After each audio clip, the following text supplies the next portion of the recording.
Hello, everyone. My name is Olga Rosales Salinas, and I'm here to present San Francisco Bay Area Moms Bloom Event and Expert Panel. Our Bloom Event is here to support new and expecting moms. And today, in this segment, we have a very special 15 minutes for you because we have two doctors joining us, Dr. Michelle and Dr. Ted. And I'm going to let them introduce themselves because their bios are long and amazing, and they're going to do better at it. So you guys go ahead. Welcome.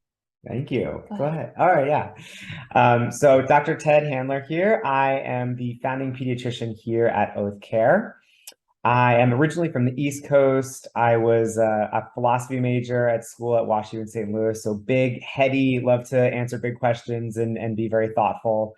I went to Tufts for medical school on the East Coast and then came to Kaiser Permanente in Oakland for residency training. I'm a pediatrician out here.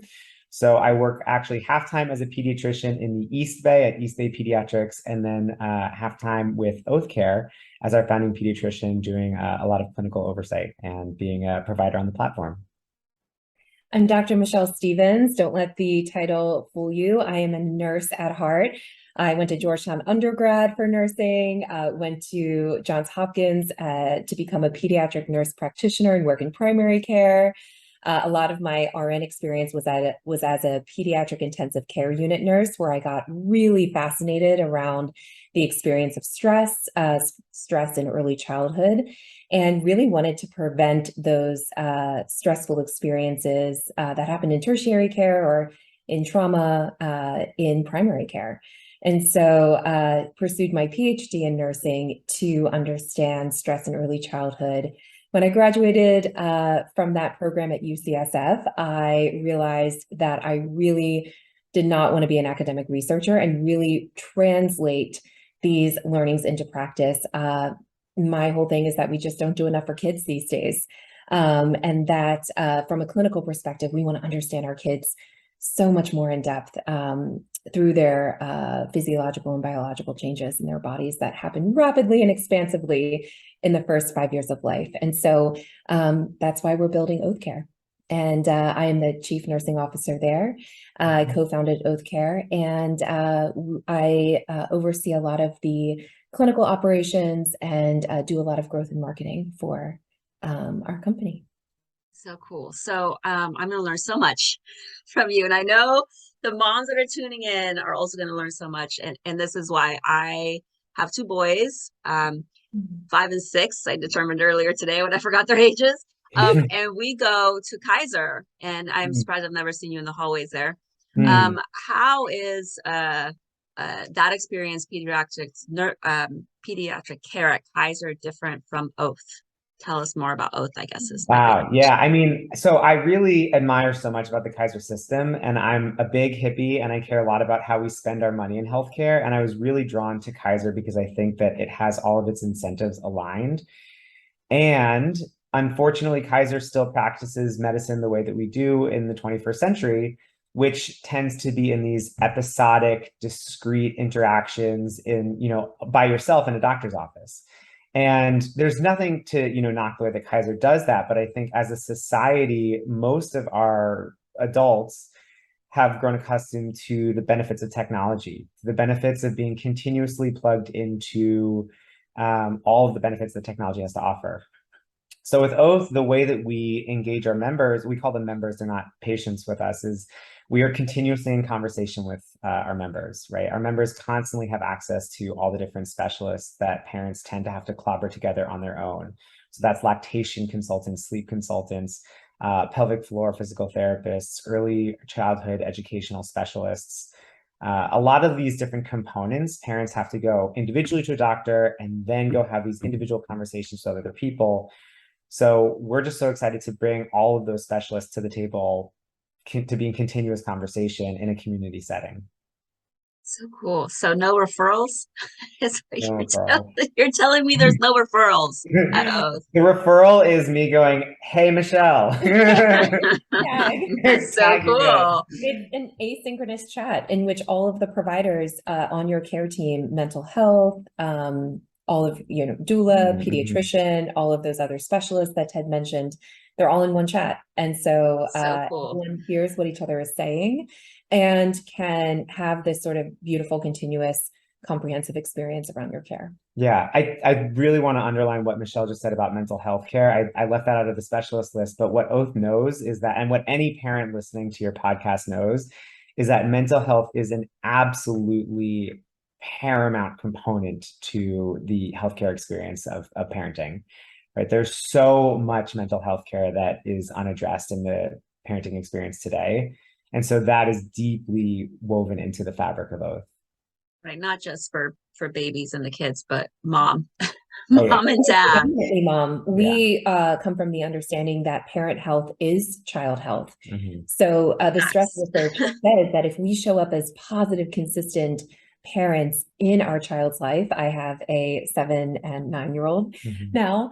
And so I try to show up positively and consistently for my kids. I don't get it right all the time. I don't do it well, but I try. And I have that underlying premise, knowing that that will buffer the effects of stress and hopefully get them on a better health trajectory for their adult life.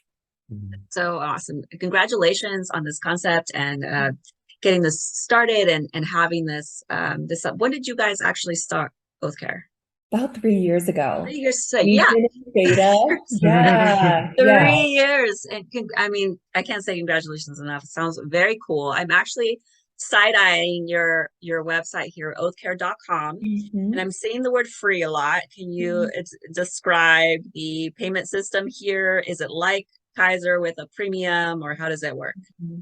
So glad you asked. We are absolutely 100% free right now. So you get your own intimate care chat with exposure to 50 plus topic groups that specialists will lead through calls per week. We are soon launching our community features on the app. So we're really excited about that. And we're really wanting to build our founding community for that launch. So please get on, try us. We're absolutely free. And we have some incredible specialists on our team to serve you. And so, yeah, that's, we will always have a free aspect to our care. That's really important and core to who we are and who we want to serve.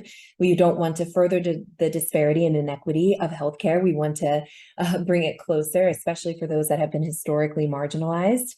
And we are really wanting to serve specifically the Medicaid population, which actually makes up for moms over 50% of those in the US. And so that is our mission, and that's what we're working towards.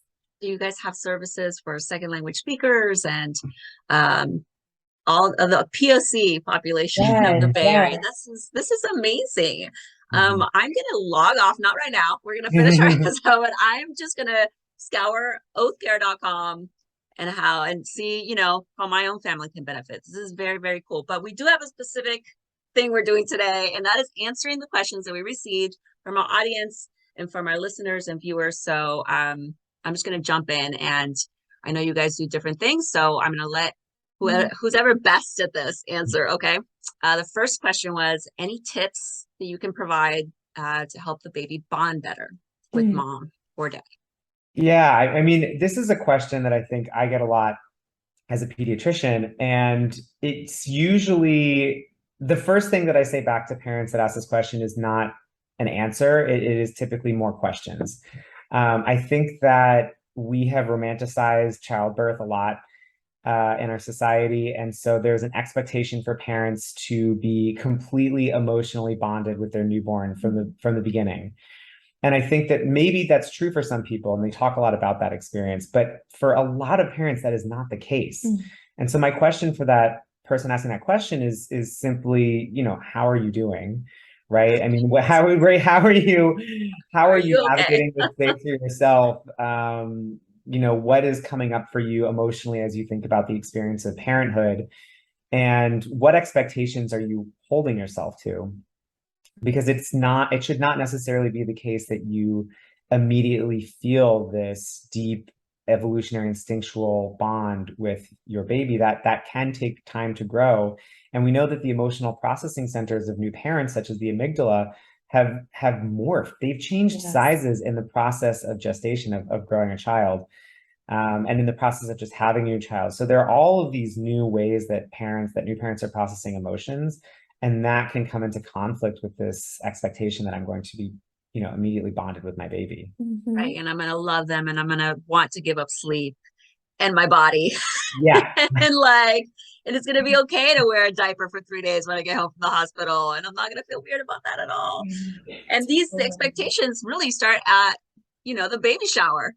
Yes. Right. And it's never talked about how weird it's going to come home, or what you're going to feel when you come home. And it's, disheartening to realize that you're human in this process. So the follow-up question to that was if the partner is experiencing some distance from the baby, and how can we help the partner in this situation?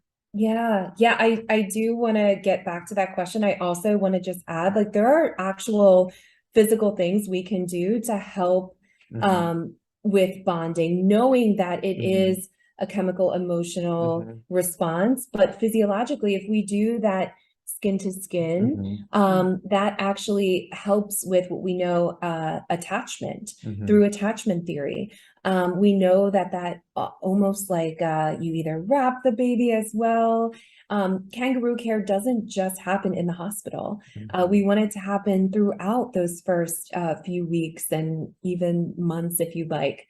And so really having the baby close to you is helpful. Now, of course, getting back to Ted's question, yes, making sure that you are doing okay and well, because we know that transfer also goes for negative feelings as well. So if you are stressed, if you are not feeling well, maybe that's not such a good time to have that sort of skin to skin contact. But yes, it's very transferable, just as simple as putting the baby on you. So just to follow up to that, is that because the baby is picking up your heartbeat? And if you're experiencing like heightened levels of anxiety, your baby's getting that energy? But even like the smells, like chemical transformation is happening, biological transformation is happening through the touch, the smell, the feel, the warmth. It's just all so connected. So yeah, it goes real more than skin deep. Oxytocin production, that's what the chemical that some of your listeners may be familiar with, that exact skin to skin is what will start to produce it in you and in baby. This also happens with partner. This is kind of along the same lines with the second question, is the partner can also have a growing amygdala through this skin to skin contact, through this bond as well, by sharing those experiences with the partner. I think, as a mom with a partner, I would say that my husband did feel left out. He was like, you know what, 18 months, I got him. Like, until then, like, it's all you, babe. And I'm like, wait, what? I got the same thing. I was like, but that's not who decided that? Who said 18 months? And not fair. And I think it's wise as well to actually let the partner kind of live and let go. I think it's hard for moms, especially, or birthing parents, to have that experience of letting go and allowing. So maybe taking that time to like literally physically remove yourself from the environment so the partner can really experiment and bond in their own ways, which are unique and special to them, and a really good experience for the baby to have, as well as the partner, obviously. It could also look like you are quite literally walking through the steps of how they can co-create that bonding experience, right? So you giving some sort of advice or steps or time frames around this can be helpful, also for your anxiety, but for the partner as well, to know what to do during that time. And this is we covered skin to skin, that's like a really important part of the chemical bonding process. But I was just laughing because I have one of my favorite patients is she's just a fierce mother, and she has never changed a diaper ever. Oh my God. Because of her partner. And she was like, no, 9 months, screw this this life in me, and now you're on diaper duty forever. And I, her personality really fits that kind of an ask, but Yeah. it's great that they're very bonded. Yeah, I mean, drawing those boundaries and Mhm. and really those roles. I mean, it's very clear. Mhm. yeah, I think this is a bit of marriage advice, but it's communication, right? Like, Mhm. how am I feeling right now? What can I handle today? And Yeah. hopefully you've got an open ear and a willing partner. Um, the next question is kind of along these lines. If you've got two different languages spoken at home and one parent speaks the second language, is that going to affect the baby in a negative way? So this is a question that the American Academy of Pediatrics loves because I think that there's been a lot of progress on it. There used to be a thinking that a bilingual household led to language delay, and that is absolutely not true. 100% untrue. In fact, there are many benefits to having a bilingual household with language development. Your child is imprinting in those pre-language days, and so all of the language that you use in a meaningful way in the household will become learned as language, no matter what form it takes. So I would just encourage that person not to have any reservations. There can be, in some of the old ways that we used to test for language development, it used to look like there was a short delay in obtaining language, and we've really found that over time there's absolutely nothing meaningful there, and all of the language is obtained at a rate. I love learning that we've been wrong about stuff like that. Yeah. I learned that it was like more brain connection, Yeah. right? You're like more mapping is Mhm. happening. And so it might be a retrieval thing, the delay, but there's just more in there. It's Mhm. just Exactly. so Or that cool. we've been too rigid with our own standards around language development or Yeah. milestones. So there is just more breadth of knowledge and sort of flexibility around these things. And then not only in the short term are they growing and becoming more imprinted, but I think it's the ability to problem solve, ability to handle more complex situations that like further down the road you're going, and like a love of learning because Mhm. they have more inputs. They are going to seek more inputs later in life. So yeah, Yeah. very good. Good. I just want to like revel in that moment Yeah. of like, actually two languages is beautiful and Yes. good job, parents, if you're trying. Yes. This next question is totally off topic, but samesies. I wrote it down, cholestasis Mhm. and preeclampsia in my last pregnancy. Is there anything I can do to prevent these conditions in my next pregnancy? Yeah, so this is an I area didn't. That of was a color.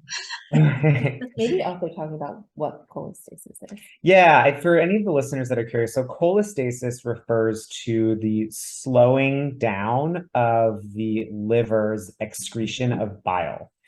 So the liver makes a whole bunch of this substance called bile. It actually serves a couple purposes. One is to get rid of old red blood cells. The other is to break down fats in their digested food. Lots of stuff beyond that, but that's sort of high level. And the liver can become very stressed out in some parts of pregnancy. So in preeclampsia, the liver can become very, very stressed, and it can actually start to break down. It can get a little bit sludgy.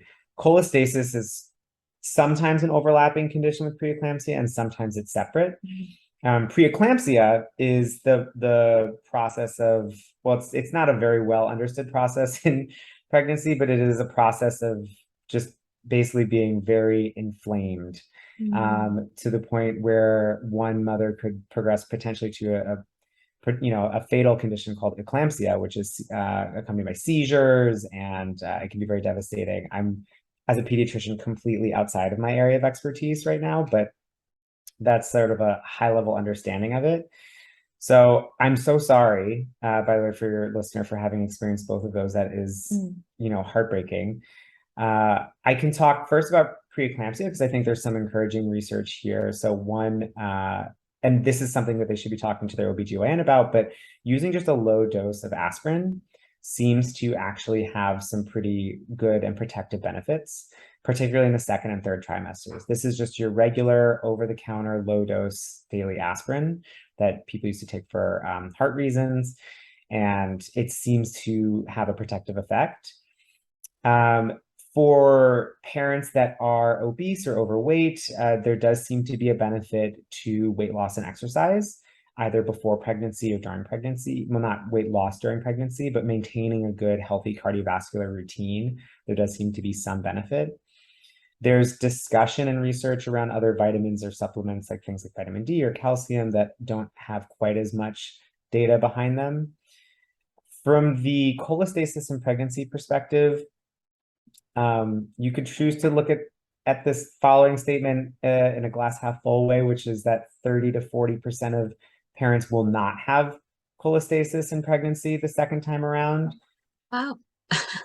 I mean, it's better than the gestational diabetes numbers, I think. Yeah.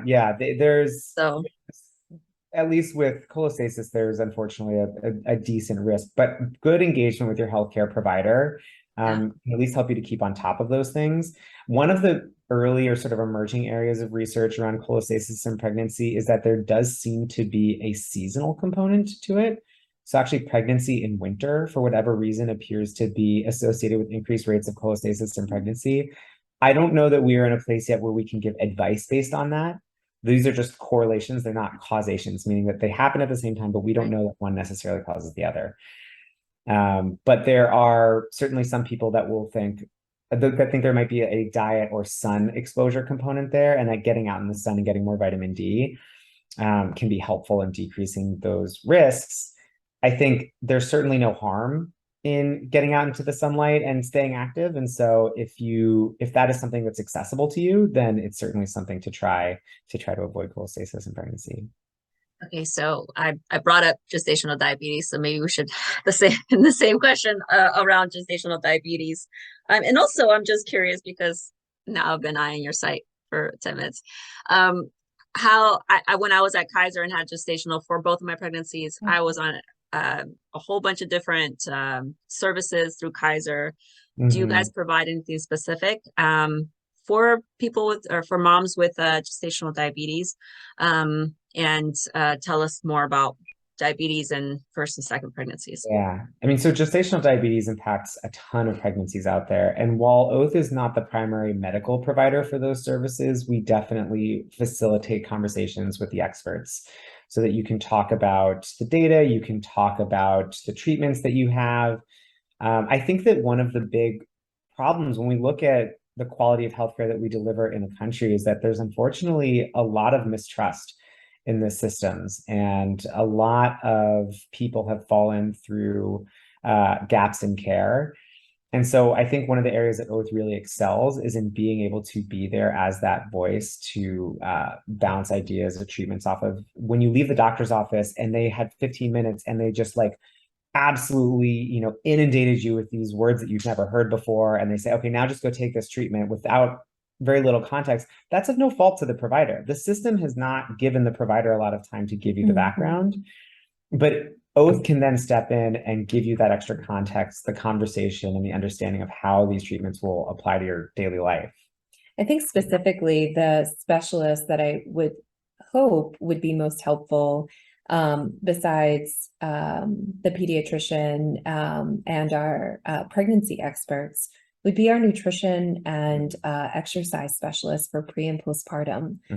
Because there are things that you do after you have the baby with gestational diabetes that it's not just technically during the gestational period that you're dealing with it, unfortunately. So we care about the continuum here and not just dropping you off when you have the baby, and now it's all about the baby and not the mom. And so this pre and postpartum nutrition and exercise expert can really help guide through that transition and give some tips and tricks. And as Ted was saying, we really want to be there to almost wrap around the experience of your provider, to give you questions beforehand, to follow up after the visit and say, what questions do you have now, or what things can we, like you said, break down for you. So yeah, I think that's where the value really lies. Yeah, we had nutritionalist through Kaiser, and it was a crash course in diet. Mm. And going in, I was pretty healthy, and I knew how to diet. But it was interesting to like have a clinician talk to me about like the absolutes. Like, you absolutely cannot have this, you absolutely cannot have that, you absolutely need to take this much insulin every day. And it was Right. was brutal, because then after the pregnancy, it was as soon as I took that first glucose test and it came back normal, then it was like back to normal, right? And then the second pregnancy was the same, and the insulin started earlier on. Anyway, this is all anecdotal, but hopefully a mom listening can know that you can go through this experience, and then after your pregnancy you can be fine. But Yeah. I wish I would have learned more about nutrition in those pockets of pregnancies, because the resources were there, just not having the language of how to talk to somebody, and the information I was getting back, not knowing how to understand that, I think was difficult. So Yeah.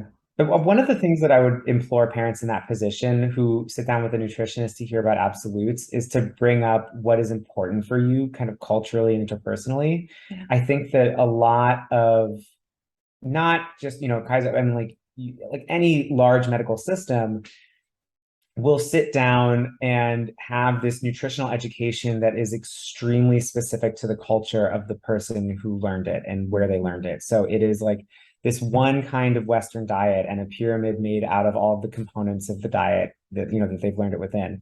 So it can be, I've had patients that have said, like, I sat down and I got this diet, and the list of foods that I can have nothing that I know how to cook with or that I've ever eaten before, my own kitchen.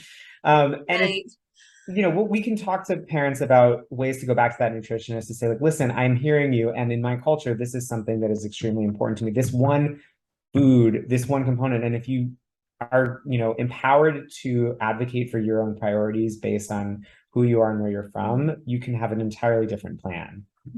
Right. I love that. Yeah. I love that, because it wasn't just that I didn't know how to cook the food, but she was suggesting food that I didn't like.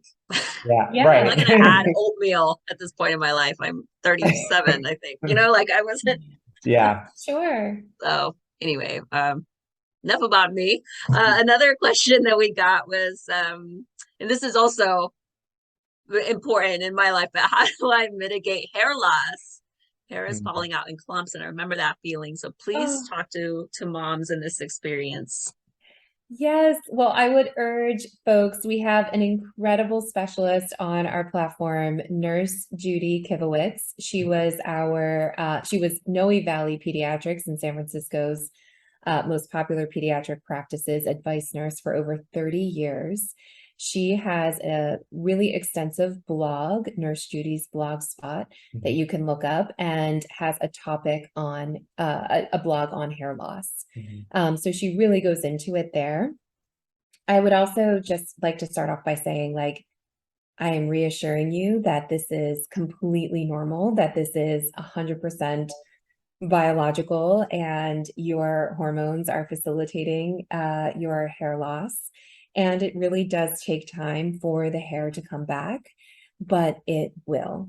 I know that I even have some permanent hair loss here, especially We're not around. going to start comparing. We're showing my bald spot, and we're going to start crying. We just don't have that kind of time. Yes. No, it is. I don't want to say that it will, fully come back or be as it was, but it will stop falling out in clumps and regrow. That is what a normal, healthy individual will go through. Oh, I can also actually add, this actually just came out and it was fascinating. Yeah. Did you see this? There was a study showing oral minoxidil, Rogaine. Oh, yeah. And spironolactone. Okay. So you can mix, and this is like a really cheap intervention, and it's just being used in a small handful of dermatologists, but it's dermatologists that are treating women who had hair loss in pregnancy. And you can give them a teeny dose of basically eating what the ingredient in Rogaine and combine it with a little diuretic, and it seems to have tremendous results for, well, I'll write it down for the chat later. There's also Minoxidil and spironolactone, yeah. Yeah, there's also over-the-counter PROSE supplements that moms in our chats have found a lot of success with. And then also recommendations around just like going to your stylist or going to someone that really understands, you know, how to maybe mitigate the loss, right? So maybe like what I've heard is like not so much heat, not so much hair washing. So maybe if you're, you know, washing a couple times a week, bring it down and then try not to do as high heat or low heat or no heat if possible to your hair. But those are all sort of a few tips or tricks to help mitigate the loss. I'm smiling since you said that brand because I get it on my Instagram feed and I'm going to get it more now. Let's put Rogan in here too. It's anecdotal, but the moms on our platform have talked about it. And so, yeah. So just a little advice from your Hella Conversations host. It is okay to feel weird about hair loss. It is not vanity. It is a thing that we all go through. Men go through it for different reasons. But as a mom, when my hair was falling out like that, I had a lot of feelings about my feelings, you know, like trying to feel good again in my own body and hugging my baby that now has taken so much energy from me. And now my hair is not growing back. It was really like there's a lot of loss, like emotional loss and mourning that I had to experience. So you are okay. You are in good company, Mom, if you're out there and you're feeling this. So that was a lot of questions, a lot of information for our listeners. I want to thank both of you guys for being here. And thank you so much for sharing your content about oathcare.com. Is there anything you want to add about Oath Care and what you're doing? Any last bit of information you want to give us? I mean, I love coming to work here every day. I feel like we're bringing the reality and the way that I want to practice medicine into reality. And I love it so much. And I would love to see you there. I think if you're craving relationship, if you're craving community with like-minded other moms going through this experience, and expert medical support that'll speak into your experience deeply, then Oath Care is for you.